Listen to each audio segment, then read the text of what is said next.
Shalom, selamat pagi Bapak Ibu. Kembali berjumpa dengan kami di ibadah pagi hari ini. Mari kita siapkan hati kita siapkan seluruh hidup kita pagi hari ini. Mari kita berdoa. Bapa kami di surga, terima kasih buat pagi yang indah ini. Kembali kami bisa berkumpul di rumah kami masing-masing Tuhan, untuk kami boleh mengikuti ibadah pagi hari ini. Biarlah Tuhan, ibadah ini Tuhan boleh memberkati Engkau Tuhan lewat pujian, nyanyian, penyembahan kami yang kami naikkan pagi hari ini. Terima kasih Bapa, kami ucap syukur. Terima kasih buat setiap musim kehidupan dalam hidup kami ya Bapa. Engkau ada di dalam setiap musim hidup kami. Terima kasih Tuhan, terima kasih. Kami ucap syukur. Dalam nama Yesus kami berdoa. Amin. Terima kasih Tuhan, Engkau ada di dalam setiap musim kehidupan kami. Mari kita nyanyikan pujian ini bersama-sama Bapak Ibu.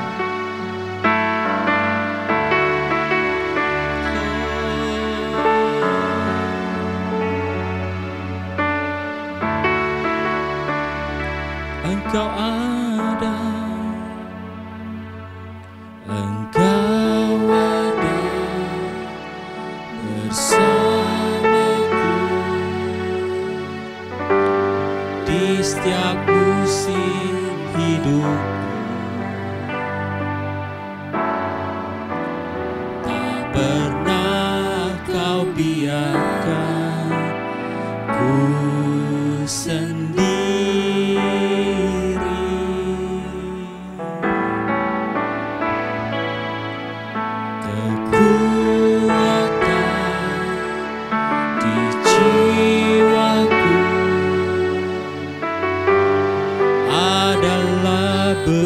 Bersamamu, tak pernah ku ragukan kasih-Mu.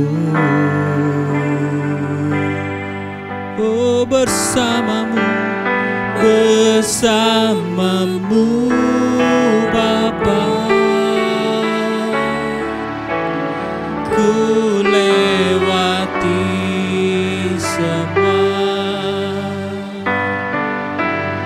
perkenanan-Mu yang teguhkan hatiku. Engkau yang bertindak, memberi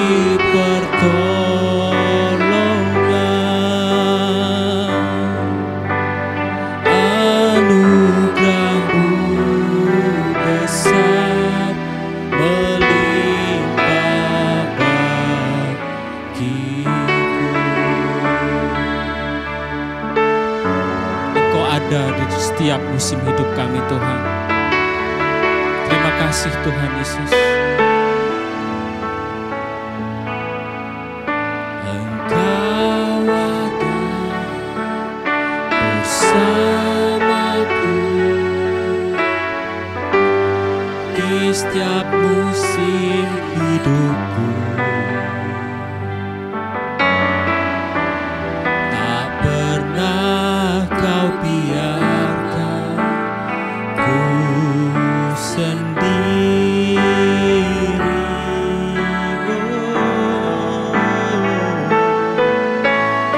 Kekuatan di jiwaku, amin Tuhan, adalah bersamamu.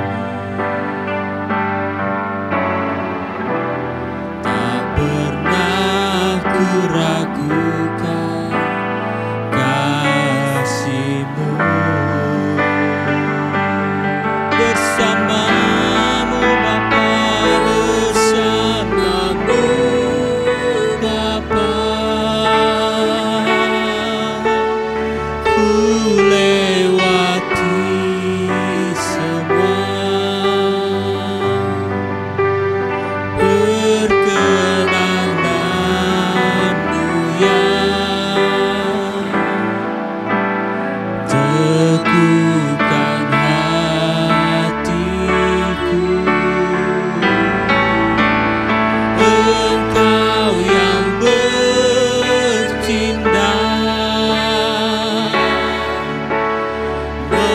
memberi pertolongan.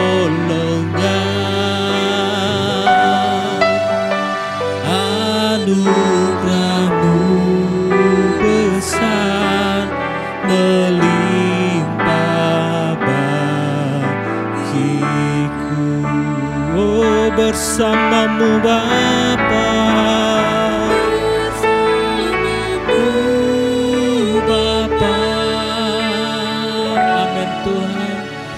ku lewati semua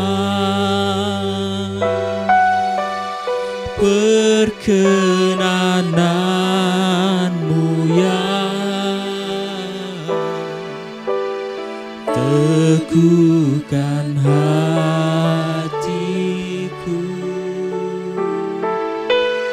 Engkau yang bertindak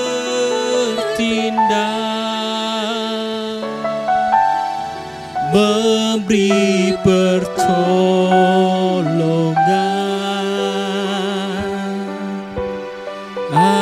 Anugerah-Mu besar melimpah bagiku. Anugerah-Mu besar, anugerah-Mu besar melimpah bagiku.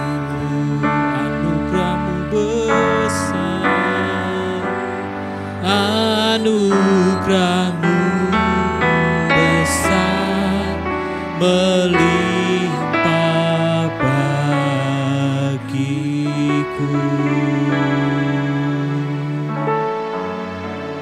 Engkau ada di setiap musim hidup kami, Tuhan. Terima kasih, terima kasih Tuhan. Terima kasih Tuhan. Terima kasih, kami bersyukur. Haleluya.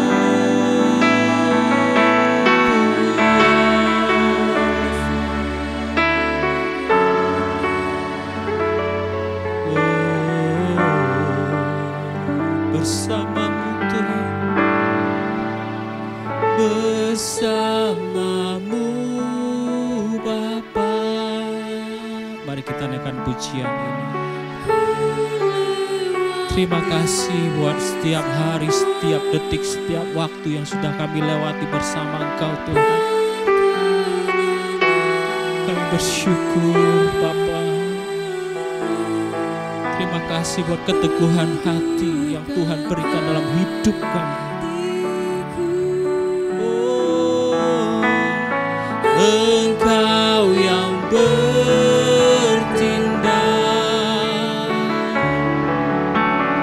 memberi pertolongan.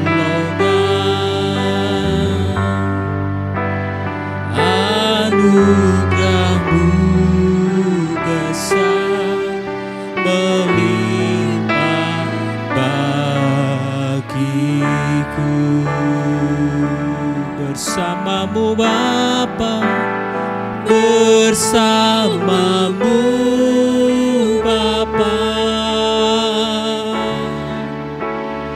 ku lewati semua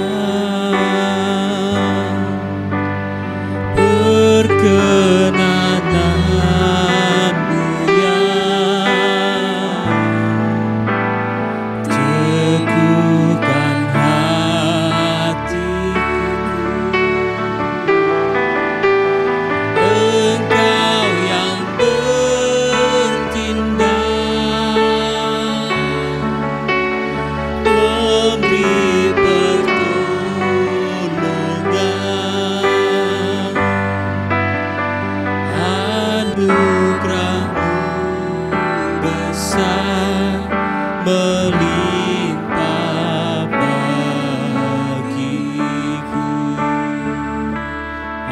anugerah-Mu Tuhan, anugerah-Mu besar melimpah bagiku.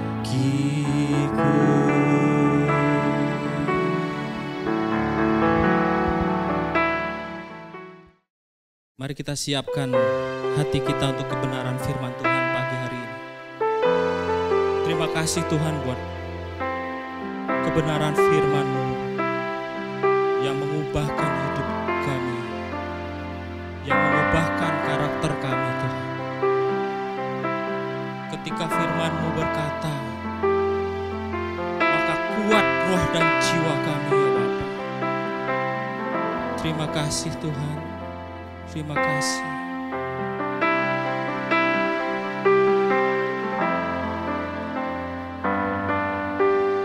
Firman-Mu berkata Kau besertaku,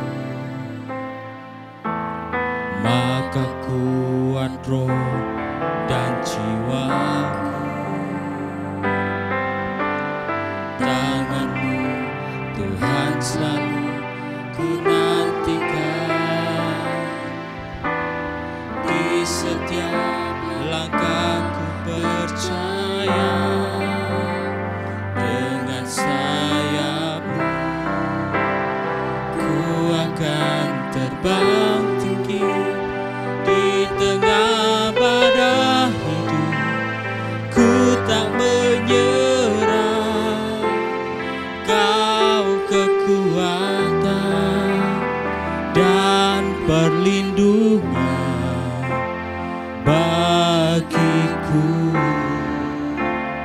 Pertolongan-Mu di tempat maha tinggi. Ku mengangkat tanganku, aku berserah. Kau ku nantikan, Kau yang ku sembah, Yesusku, Rajaku. Kami siapkan hati kami untuk kebenaran firman-Mu. Terima kasih Tuhan.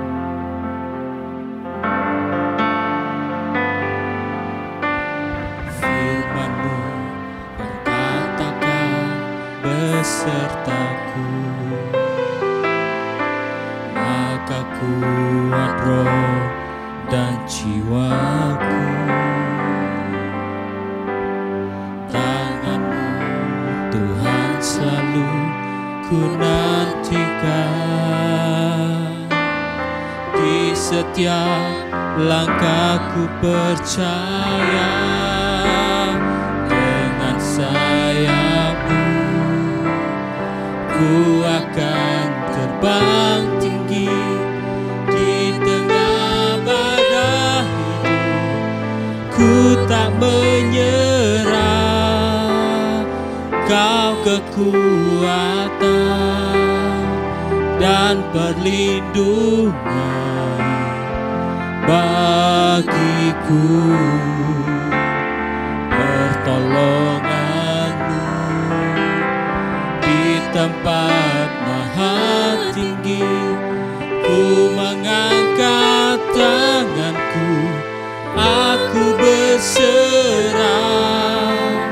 Kau ku nantikan, Kau yang ku sembah, Yesusku,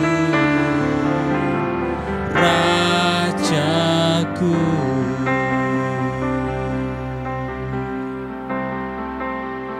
Terima kasih Tuhan, kami siap mendengarkan firman-Mu pagi ini. Amin. Mari kita bersama-sama berdoa, mempersiapkan hati kita untuk menerima firman Tuhan. Kami mengucap syukur ya Bapa untuk kesempatan di mana kami boleh beribadah dan juga diberi kesempatan untuk mendengarkan firman-Mu. Biarlah firman yang kami dengar ini boleh mengubahkan kehidupan kami, memberkati kami. Dalam nama Tuhan Yesus Kristus Putra-Mu yang tunggal, kami panjatkan doa kami. Amin. Shalom, saudaraku sekalian. Minggu lalu kita telah merenungkan firman Tuhan bahwa yang terpenting dalam kehidupan ini adalah kasih. Kasih jauh lebih penting daripada harta kekayaan. Kasih jauh lebih penting dari segala karunia rohani yang kita miliki. Entah itu karunia berbahasa roh, karunia berkhotbah, karunia iman, karunia pengetahuan, juga tindakan-tindakan lain seperti tindakan memberi, tindakan pengorbanan tertentu. Oleh karena itu, kasih seharusnya menjadi tujuan utama dan sekaligus ambisi terbesar kita. Saudaraku sekalian, belajar mengasihi seperti yang Kristus dan para rasul ajarkan bukan hal yang mudah. Ini sesuatu yang amat sangat sulit, bahkan bisa disebut mustahil untuk kita mampu lakukan dengan kekuatan kita sendiri tanpa pertolongan Roh Kudus. Yang saya maksudkan adalah mengasihi seperti yang betul-betul Kristus dan para rasul ajarkan. Bukan mengasihi sesuai dengan standar kepercayaan agama lain atau sesuai dengan norma-norma umum yang berlaku di masyarakat tentang yang baik, yang dianggap sebagai kasih. Juga bukan berdasarkan pandangan para filsuf. Nah, kasih yang seperti itu sangat sulit sekali untuk kita lakukan. Kasih seperti yang Kristus dan para rasul ajarkan juga teladankan itu betul-betul luar biasa. Tetapi kalau Tuhan telah perintahkan kepada kita, pasti Tuhan juga akan memampukan kita untuk melakukannya. Misalnya ajaran Yesus Kristus tentang mengasihi musuh. Itu bukan hal yang mudah. Tampar pipi kiri, kasih pipi kanan. Tuhan Yesus mengajarkan kita bukan hanya sekedar diam ketika kita dijahati. Kita harus membalas segala perlakuan jahat orang kepada kita. Tetapi bukan dengan kejahatan, dengan kebaikan. Itu yang sulit. Kita membalas kejahatan dengan diam lebih mudah.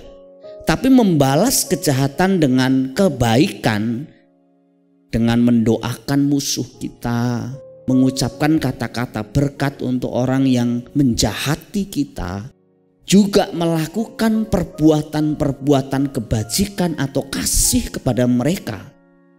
Itu beda, Bapak Ibu saudaraku sekalian. Kan kadang ada orang yang diam tapi sebenarnya menyimpan, mendendam. Dan Kristus mengajarkan kita gak seperti itu. Kita aktif berbuat kebajikan terhadap orang yang memusuhi kita, dan itu sungguh amat sangat sulit.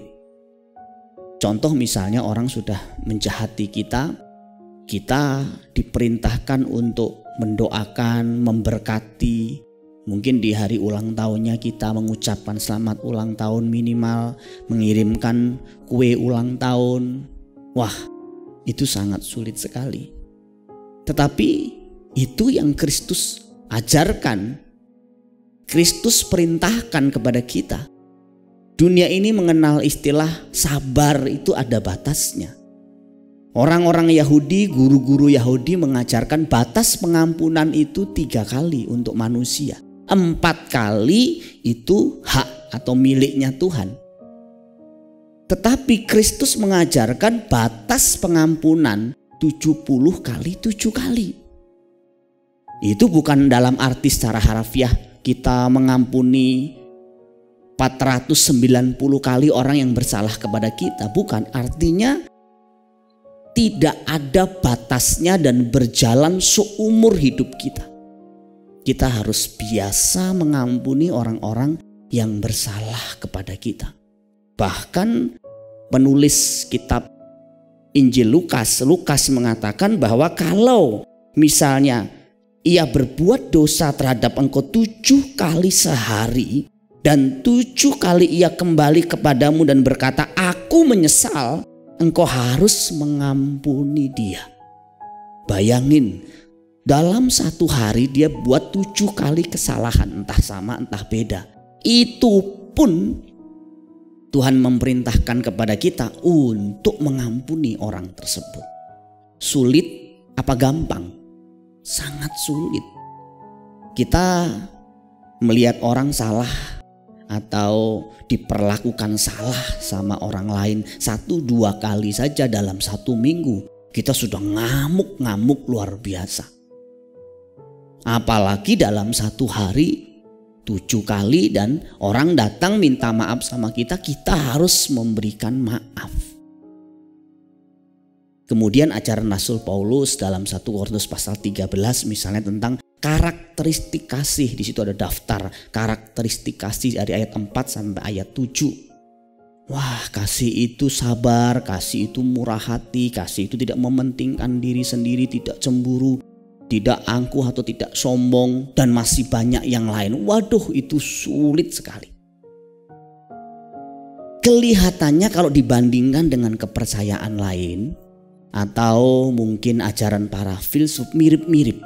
Tapi sebenarnya kalau diamati, digali secara mendalam, itu bedanya langit dan bumi, Bapak Ibu saudaraku sekalian. Oleh karena itu, pelajaran tentang mengasihi ini pelajaran yang betul-betul amat sangat sulit untuk kita lakukan. Tanpa pertolongan Tuhan, tanpa tuntunan Roh Kudus, pakai kekuatan kita sendiri, kita akan ambruk, kita akan gagal. Mengapa?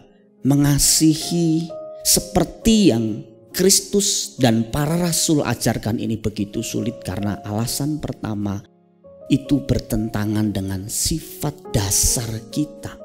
Sifat dasar kita sebagai manusia yang sudah jatuh di dalam dosa, itu biasanya sifat dasar kita itu mementingkan diri sendiri. Sementara kasih mengajarkan kita tidak mementingkan diri sendiri. Kemudian serakah atau tamak. Sementara kasih mengajarkan kita berbagi. Kasih mengajarkan kita untuk berbagi bukan dalam segala kelimpahan, termasuk dalam kekurangan. Sifat dasar manusia yang lain adalah angkuh atau sombong. Merasa orang lain itu tidak penting, kita penting. Dan kasih mengajarkan kita tidak sombong, tidak memegahkan diri, dan itu sulit sekali Bapak Ibu saudaraku sekalian. Sifat dasar kita juga pendendam. Sulit memaafkan orang lain atau menyimpan kesalahan orang lain. Sementara kasih mengajarkan kita menghapus semua hal-hal yang negatif terhadap kita dari orang-orang yang menjahati kita. Wah, itu sulit sekali. Itu bertentangan dengan sifat dasar kita, Bapak Ibu saudaraku sekalian. Yang kedua, mengapa mengasihi seperti yang Kristus ajarkan dan teladankan itu teramat sangat sulit? Karena proses belajarnya seumur hidup dan membutuhkan komitmen total. Belajar untuk mengasihi bukan hanya bicara tentang belajar teori tentang kasih, tetapi ini bicara praktek kasih.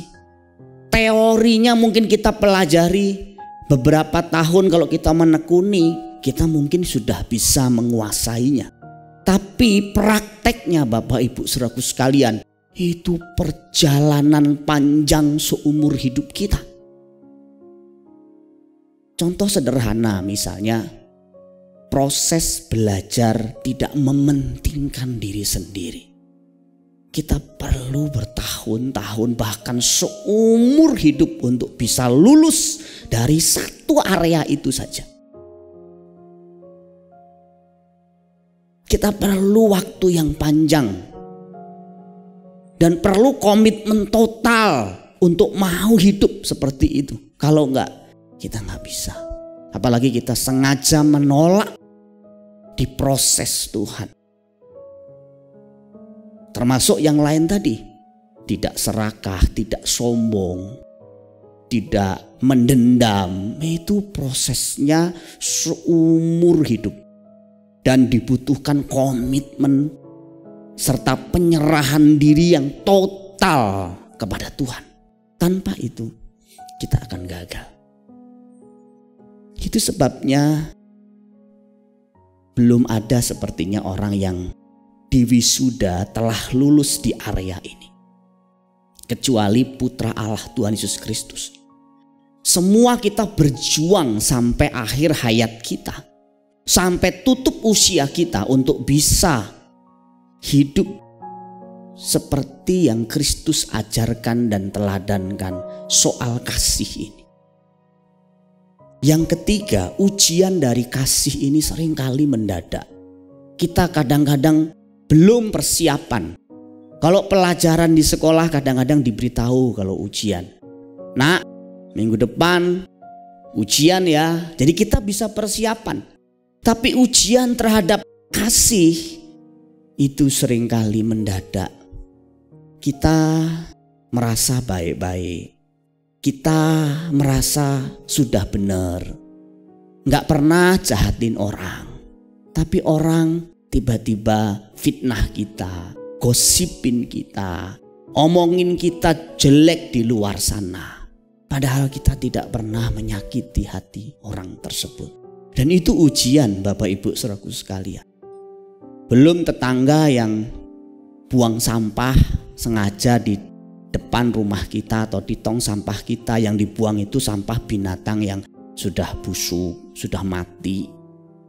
Kita sudah hati-hati misalnya naik kendaraan, setir di jalan dengan hati-hati. Orang nyerobot, orang gak hati-hati, kita hampir saja mengalami cilaka gara-gara orang yang tidak hati-hati. Dan kita emosi, kita marah luar biasa. Dan itu kadang-kadang gak ada persiapan. Gak diberitahu dulu, nanti ada orang yang mau fitnah kamu ya. Nanti hari ini kamu akan diserempet ya. Mantu ya sudah berusaha mungkin baik sama mertua, melakukan segalanya yang terbaik buat mertua, tetap saja disalahin. Dan itu ujian-ujian kehidupan. Itu sifatnya mendadak. Dan banyak orang gagal karena dia tidak persiapan, tidak berjaga-jaga, tidak berdoa. Sehingga ketika ujian itu datang secara mendadak, dia gagal.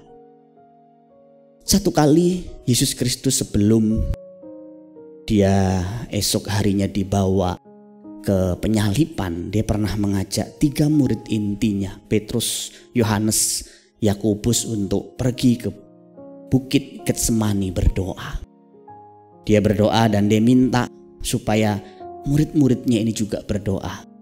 Setelah dia berdoa, dia kembali melihat murid-muridnya sudah terkantuk, sudah tertidur. Dan kemudian Yesus mengatakan kepada mereka, terutama kepada Petrus yang mungkin masih tersadar, "Tidakkah kamu sanggup berjaga-jaga 1 jam dengan aku? Berjaga-jagalah dan berdoalah supaya kamu jangan jatuh ke dalam pencobaan. Roh memang penurut, tetapi daging lemah." Mungkin Tuhan Yesus punya harapan, setidaknya kamu sangguplah berdoa bersama dengan aku 1 jam saja. Ternyata murid-murid tidak sanggup. Ini murid intinya loh saudaraku sekalian. Dan Alkitab mencatat mereka semua berjatuhan.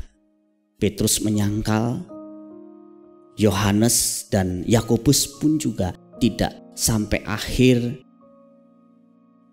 Artinya sampai dalam proses persidangan membela Kristus, dan mereka lari terkocar-kacir. Ini membuktikan bahwa memang pergumulan berdoa itu lebih sulit daripada pergumulan manapun.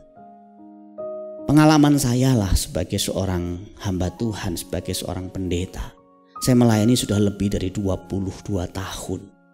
Dan saya mengerti Saya punya pengalaman mengajak orang pemuridan atau pendalaman Alkitab, mengajak orang untuk komsel, mengajak orang untuk minum kopi bersama, mengajak orang untuk melakukan kegiatan-kegiatan pelayanan. Rasanya tidak terlalu sulit. Tapi ngajak orang berdoa itu, doa bersama itu, wah sulit sekali. Dan itu ternyata Alkitabiah. Mengajak orang berdoa jauh lebih sulit daripada mengajak orang pelayanan, daripada mengajak orang pemuridan, daripada mengajak orang minum kopi bersama. Itu Alkitabiah. Ini kita bisa menemukan murid-murid tidak mengalami kesulitan ketika pelayanan bersama dengan Kristus, belajar firman Tuhan. Tetapi ketika diajak berdoa bersama dalam situasi krisis dan kritis, murid-murid gagal. Saudaraku sekalian, kita tidak tahu ujian itu kapan datang dan bentuknya seperti apa. Mungkin ujian itu terjadi segera setelah saudara mendengar khotbah ini, atau baru saja terjadi beberapa jam yang lalu. Saudara terpancing untuk marah, untuk emosi, untuk membalas. Atau ujian itu bentuknya adalah orang-orang yang Tuhan kirim.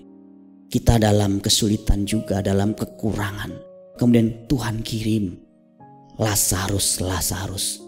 Tuhan kirim orang-orang yang memerlukan bantuan kita. Padahal kita kesulitan keuangan juga. Di situ respon-respon kita, pilihan-pilihan kita sangat menentukan. Saudaraku sekalian, itulah sebabnya kasih seperti yang Kristus dan para rasul ajarkan betul-betul sangat sulit, karena ujiannya seringkali mendadak. Dan yang terakhir, kenapa ini sangat sulit sekali? Karena alat yang dipakai untuk menguji, untuk memurnikan sifat kasih atau membentuk sifat kasih kita itu seringkali tidak sesuai dengan harapan kita. Alat itu bicara keadaan-keadaan yang tidak sesuai dengan keinginan kita. Orang-orang yang menjengkelkan kita. Dan itu betul-betul akan memproses kita, menghaluskan karakter atau sifat kasih kita. Dan itu tidak enak Bapak Ibu saudaraku sekalian. Kalau kita tidak menyadari, kita akan membenci, kita akan marah sama orang-orang, sama keadaan yang kita anggap tidak ideal. Kenapa sih seperti ini? Kenapa sih seperti itu? Kita marah sama Tuhan, kita marah sama gereja, kita marah sama pasangan kita, kita marah sama teman kerja kita marah sama atasan kita, kita marah sama orang tua kita, anak kita, mantu kita. Karena kita pikir kita benar dan mereka salah dan melukai hati kita. Padahal itu bisa menjadi alat Tuhan untuk menghaluskan manusia batiniah kita Bapak Ibu saudaraku sekalian. Dan kalau itu alat, harusnya kita berterima kasih. Kita harusnya berterima kasih untuk alat Tuhan yang Tuhan kirim untuk kita punya kehidupan rohani, kualitas karakter yang jauh lebih baik. Kita harus berterima kasih kepada mereka yang membuat kita lebih sabar, lebih bisa bermurah hati, berbagi dengan orang lain. Bukan malah kita menyalahkan dan marah-marah. Alkitab juga dengan jelas mengatakan besi menajamkan besi dan orang menajamkan sesamanya. Mau gak mau besi menajamkan besi itu kan harus nempel Bapak Ibu. Kalau gak nempel ya gak bisa menghaluskan. Di sana yang dibutuhkan berarti hubungan juga dekat. Makanya orang-orang yang terdekat kita seringkali yang banyak memproses kita. Banyak dipakai Tuhan sebagai alat membentuk kita. Siapakah orang terdekat kita? Suami kita atau istri kita? Anak-anak kita atau orang tua kita? Mertua kita atau mantu kita? teman pelayanan kita di gereja, sahabat kita, itu adalah orang-orang yang ideal yang Tuhan pakai untuk menghaluskan karakter kita. Sifatnya tidak ideal, kondisinya tidak ideal, tidak sempurna, tapi itu alat yang sempurna untuk membentuk kita. Nah, kalau kita ngerti ini Bapak Ibu Saudaraku sekalian, kita tidak akan antipati dengan proses-proses yang menyakitkan. Saya banyak melayani orang-orang yang sudah mengalami trauma, apatis dan berhenti untuk berbuat baik karena pengalaman-pengalaman terlukai di masa lalu. Misalnya saya ketemu dengan satu orang yang sudah usia dan gak menikah. Saya tanya, kenapa? Kok kamu tidak menikah? Ya memang ada orang terpanggil tidak menikah karena mau melayani Tuhan, lebih fokus kepada pelayanan dan sebagainya. Tapi ada juga yang karena kepahitan. Semua laki-laki sama, habis manis sepah dibuang. Saya gak tahu apa yang dimaksud. Ada juga laki-laki yang kepahitan juga, yang berkata, ya semua perempuan sama. Ada uang abang disayang, gak ada uang abang ditendang. Tetapi kalau kita ngerti bahwa Tuhan bisa pakai semua pengalaman itu untuk mendewasakan kita, memproses kita, kita tidak akan berhenti melangkah hanya gara-gara pengalaman seperti itu. Dan Tuhan nanti pasti kasih yang terbaik buat kita. Ada juga orang yang akhirnya udah gak mau berbuat baik lagi sama orang. Kenapa? Setiap kali berbuat baik dimanfaatkan, ditipu. Dia kapok. Sekarang dia gak mau tolong orang, ditolong malah begini, ditolong malah begitu. Kalau dipikir-pikir, saya juga sering ditipu orang. Semakin kita sering berbuat baik, kecenderungan kita sering ditipu juga banyak. Tetapi saya punya prinsip, kebaikan tetaplah kebaikan sekalipun kita dimanfaatkan. Urusan kita sama Tuhan. Membuat kita lebih hati-hati, ya. Tapi kapok? Enggak. Karena Tuhan punya perhitungan sendiri. Dan banyak orang juga kepahitan, gak mau lagi ke gereja, gak mau lagi pelayanan, gak mau lagi melayani pekerjaan Tuhan. Kenapa? Kepahitan sama pendeta, kepahitan sama gereja, kepahitan sama teman pelayanan. Saudaraku sekalian, pendetamu bisa melukai engkau, teman pelayananmu bisa melukai engkau, tapi bukan Tuhan yang melukai engkau. Engkau harus kuat, engkau harus belajar melihat itu sebagai alat untuk memproses engkau, memurnikan motivasi pelayananmu. Orang-orang yang sedikit-sedikit kecewa dalam pelayanan, seringkali sebenarnya dia belum melayani Tuhan. Dia melayani perasaannya sendiri. Saudaraku sekalian, mau tidak mau, dalam kita membangun hubungan, kita ngalami yang namanya benturan. Kita saling membentuk satu sama lain. Tapi kalau kita tumbuh dewasa, kita akan melihat dengan kacamata Tuhan. Sama seperti Tuhan juga mengampuni kita. Betapapun kita sering berbuat salah kepada Dia, kita seharusnya juga bersikap sama terhadap saudara kita, pasangan kita, orang-orang yang melukai kita. Saudaraku sekalian, kekristenan mengajarkan kepada kita kasih dan hubungan tidak bisa dipisahkan.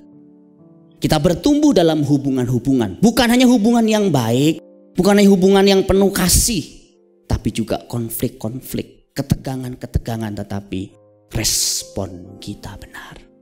Saudaraku sekalian, bukti bahwa kasih memang hal yang terpenting dalam hidup kita akan sangat nampak sekali tatkala kita ada di ujung kehidupan, di tapal batas antara kehidupan dan kematian. Sebagai seorang hamba Tuhan yang melayani lebih dari 20 tahun, saya mengamati, saya mendampingi orang-orang yang ada di ujung ajal mereka. Sepertinya tidak pernah mereka ketika di ujung ajal meminta sertifikat tanah mereka. Piala-piala mereka dikumpulkan, buku tabungan atau deposito mereka, emas yang mereka simpan, uang untuk dibawa sebelum ia menutup mata. Biasanya yang sering kali diminta adalah, aku pengen ketemu cucuku, aku pengen ketemu istriku atau suamiku, aku pengen ketemu pendetaku, aku pengen ketemu orang-orang yang selama hidupnya aku lukai, aku jahati, atau sebaliknya orang-orang yang dianggap selama hidupnya sangat dekat dengan dia. Itulah bukti bahwa kasih adalah yang terpenting dari harta benda, dari semua yang kita bisa capai di dunia ini.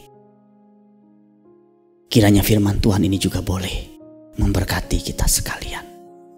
Amin. Mari Bapak Ibu Saudaraku sekalian, kita tunduk kepala, kita berdoa. Kami mengucap syukur ya Bapa untuk firman yang boleh memberkati kami. Engkau telah mengingatkan kepada kami untuk kami terus belajar mengasihi sekalipun sulit bahkan mustahil untuk kami lakukan. Karena kami tahu Roh Kudus akan menolong kami, memampukan kami melakukan firman-Mu. Kami tahu bahwa kami harus terus mengembangkan sifat-sifat kasih, karena sifat itulah yang kami bisa bawa sampai di keabadian. Suatu hari nanti kami akan dihakimi berdasarkan perlakuan kami terhadap sesama kami, sikap kami terhadap sesama, apakah kami mengasihi mereka atau melukai mereka selama kami hidup di dunia ini. Meteraikan firman-Mu ya Bapa, dan jadikan kami pelaku-pelaku firman yang baik. Berkati hamba-hamba-Mu yang dengan penuh kasih dan tanggung jawab melakukan pelayanan persiapan ibadah online ini. Tuhan tolong berkati mereka semua, dan juga jemaat yang dengan penuh kasih mereka boleh mendukung pekerjaan Tuhan dalam bentuk dana, tenaga, perhatian, doa-doa mereka. Engkau memberkati dan melindungi mereka senantiasa. Kalau mereka ada yang sakit, Tuhan tolong sembuhkan mereka. Mereka yang kesulitan keuangan, Tuhan tolong buka jalan. Terpujilah nama-Mu ya Bapa. Kami akan mengakhiri ibadah online ini, dan biarlah berkat Tuhan juga turun atas kami sekalian.